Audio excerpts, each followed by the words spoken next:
Jangan lupa like, comment, and subscribe channel YouTube TVRI Bengkulu dan nyalakan lonceng notifikasinya.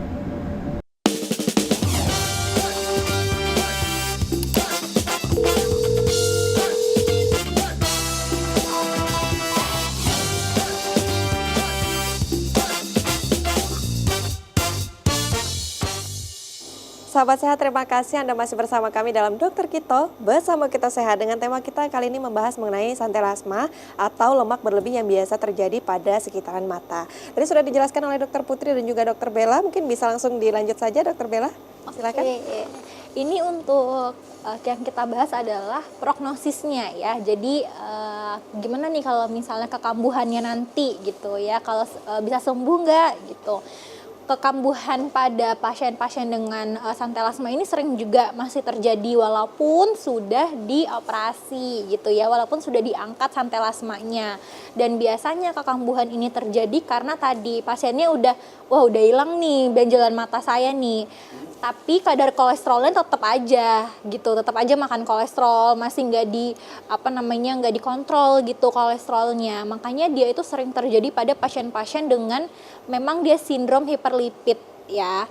Dan juga biasanya suka terjadi bila terjadi pada 4 kelopak mata itu sekaligus gitu ya, atas bawah, kanan kiri gitu. Jadi walaupun memang sudah dioperasi, tetap harus dietnya, pola makannya, terus dikontrol, dicek juga kolesterolnya, kayak gitu. Jadi dia benar-benar bisa kambuh atau Betul, ulang lagi bisa berulang kembali walaupun sudah diambil, sudah dieksisi, sudah dilaser gitu ya.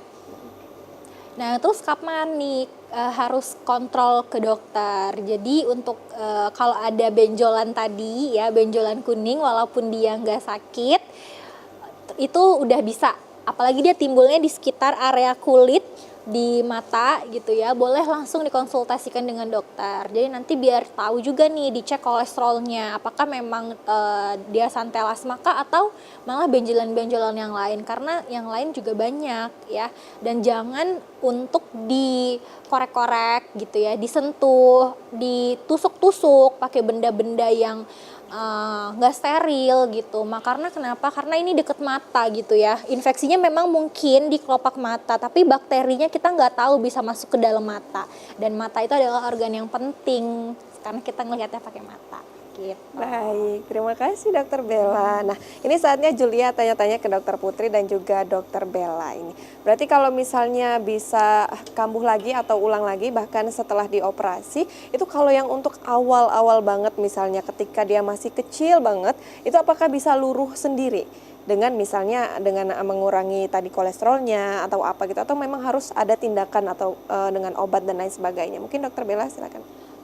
Kalau misalnya untuk kadar kolesterolnya memang sudah turun ya, memang biasanya itu tetap ada gitu. Makanya perlu dikonsultasikan tadi apakah karena dia masih kecil perlu laser atau ada juga yang namanya itu krioblasi ya. Jadi nanti pakai cairan nitrogen gitu. Nah itu yang ngerjain juga sama spesialis kulit ya. Gitu sih kalau misalnya memang sudah terbentuk ya. Karena kalau dia udah terbentuk apalagi sudah lumayan ukurannya, biasanya nggak bisa langsung hilang sendiri. Jadi memang harus ada penanganan dari dokternya ya dok ya.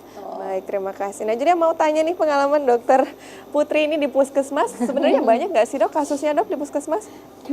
Sebenarnya materi ini tuh kita lebih fokusnya itu ke kolesterolnya ya. Kalau santelasma ini cuma salah satu penyakit yang manifestasinya adalah karena kolesterolnya tinggi. Nah, kalau untuk pasien dengan kolesterol tinggi itu sangat banyak ya di fasilitas kesehatan tingkat pertama, apalagi yang jadi pintu paling depannya lah untuk masyarakat umum berobat. Itu kasusnya sangat banyak, tapi bentuk dari manifestasinya bisa berbeda-beda. Bisa santelasma tadi ya, bisa penimbunan lemak di kelopak mata. Ada juga orang dengan kolesterol tinggi yang muncul bayangan atau bintik hitam di matanya. Jadi ketika dia melihat itu seperti ada bulatan hitam yang kalau kita lihat secara kasat mata di bagian kelopak matanya, di bagian dalam matanya itu tuh nggak ada bayangan hitam itu. Cuman itu adalah manifestasi dari tingginya kolesterol,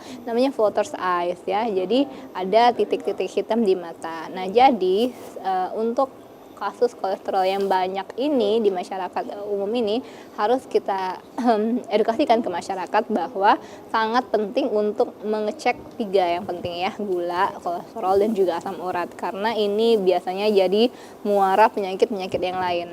Juga dengan tensi itu juga harus dicek. Kalau ditanya kasusnya ya banyak, tapi yang paling banyak itu adalah kolesterolnya tinggi. Tidak pasti dia santelasma, tapi kolesterolnya tinggi. Kolesterolnya tinggi. Salah satu penyebabnya nanti kenanya ke santelasma itu. Iya, akibat salah kolesterol satu tinggi. arahnya nanti manifestasinya adalah menjadi santelasma karena penimbunan lemak di kulit yang tipis, yaitu di kelopak mata. Kalau penimbunan lemak mungkin kita kalau yang enggak santelasma ya, penimbunan lemaknya bisa di panggul, bisa di pipi ya, bisa di perut. Tapi pada orang lain mungkin manifestasinya di lapisan kulit yang tipis, yaitu di kelopak mata, santelasma tadi. Tapi terakhir ini dok, mungkin pemirsa di rumah juga yang takut ini tindakannya seperti apa, karena kan ini kan daerahnya daerah mata begitu. Nah itu kalau misalnya tidak diobati nih mungkin kesadarannya kurang, masyarakat di rumah tidak mau mengobati karena takut itu tadi, apa resiko terburuknya dok?